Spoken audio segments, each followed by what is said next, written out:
Magandang umaga mga mag-aaral. Welcome muli sa ating science class.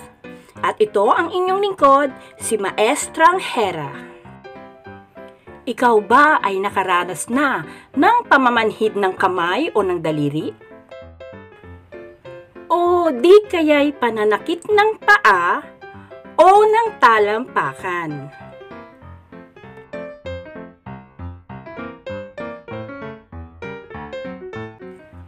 O di kaya'y paninikip ng dibdib, na ang kadalasang lunas ay ang pagmamasahe sa mga daliri ng kamay, na ang paniniwala dito ay siyang nakakapagluwag sa daluyan ng dugo sa ating mga ugat. At kung kayo ay nakaka-relate dito, tamang-tama ang lesson na to sa atin ngayon, ang circulatory system.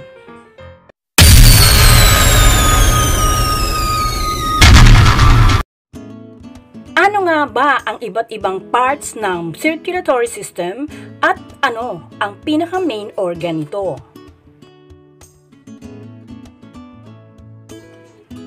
Ang human circulatory system ay nagdadala ng mga pagkain at oxygen na kailangan para sa ating mga cells sa katawan upang ito ay mabuhay. Kasabay din ito ay ang pagdadala ng carbon dioxide at mga waste materials palayo sa ating mga cells. Isa pa rin ginagawa ng circulatory system ay binabalanse niya ang temperatura ng katawan.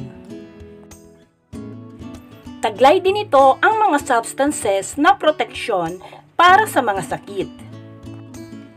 Ito ay binubuo ng isang system organs tulad ng puso, heart, daluyan ng dugo o yung blood vessels, at ang dugo o yung blood na dumadaloy sa buong katawan ng tao o ng ibang vertebrata.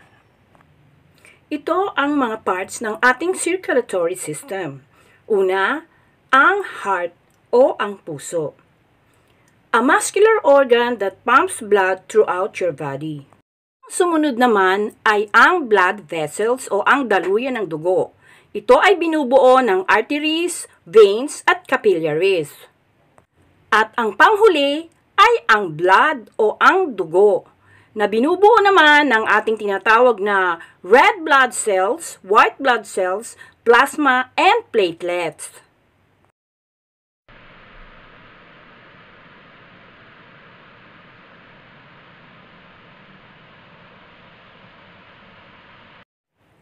Ano-ano naman ang mga uri ng blood vessels sa ating katawan?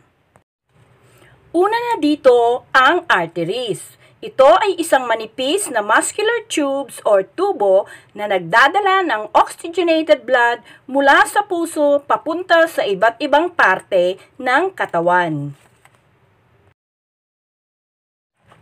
At ang sumunod dito ay ang tinatawag nating veins o ang ugat. Ang ginagawa naman ito ay nagbabalik naman ng oxygenated blood sa puso.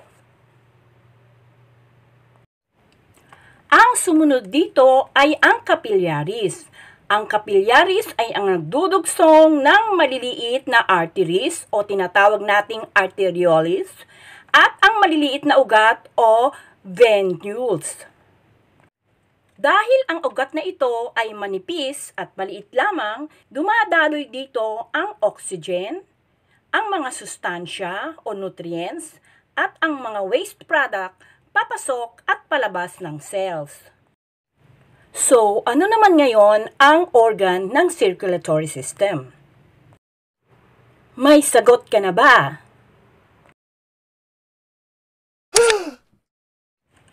Merong dalawang central veins na nagdadala ng dugo sa puso.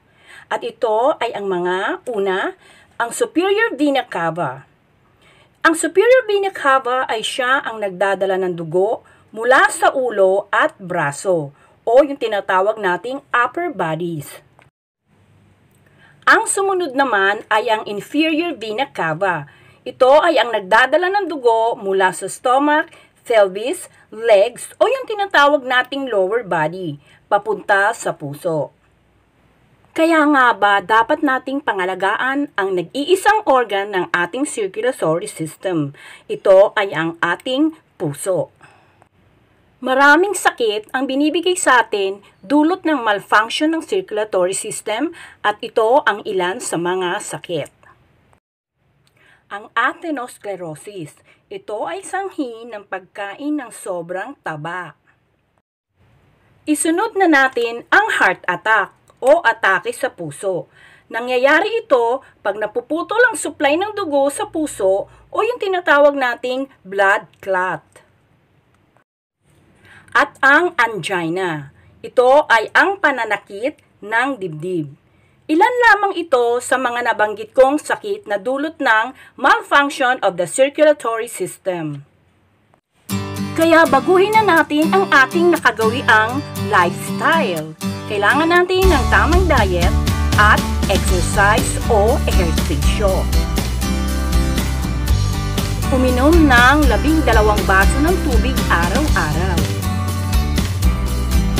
Mag-ehersisyo tulad ng paglalakad o isama ang mga barkada at mag-jogging. At dito naman nagtatapos ang napakahalagang aralin. Maraming salamat!